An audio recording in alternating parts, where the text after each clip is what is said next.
সংবাদ উপস্থাপিকা ও মিডিয়া ব্যক্তিত্ব ফারহানা শবনম নিশুকে বেসরকারি টিভি চ্যানেল ২১ টিভি থেকে অব্যাহতি দেওয়া হয়েছে। তিনি চ্যানেলটির অনুষ্ঠান প্রধানের দায়িত্বে ছিলেন। সূত্রে জানা গেছে, কর্তৃপক্ষের আদেশক্রমে বুধবার ফারহানা শবনম নিশুকে চাকরি থেকে বরখাস্ত করা হয়।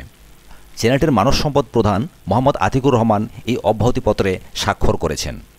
সম্প্রতি বনানীতে ২ বিশ্ববিদ্যালয় ছাত্রীর ধর্ষণ মামলার আসামির সাথে নিশোর একাধিক ছবি সামাজিক যোগাযোগ মাধ্যমে ভাইরাল হয়।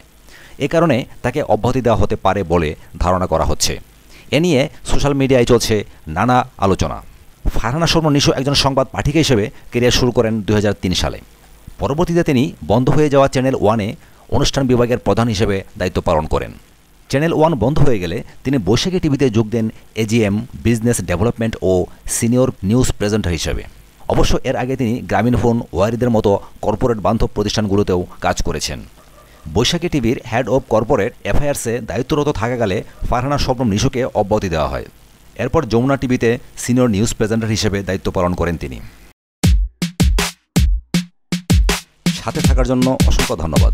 পরবর্তী এক্সক্লুসিভ সংবাদের জন্য আমাদের চ্যানেলটিকে সাবস্ক্রাইব করবেন এই আশা রাখি। ধন্যবাদ।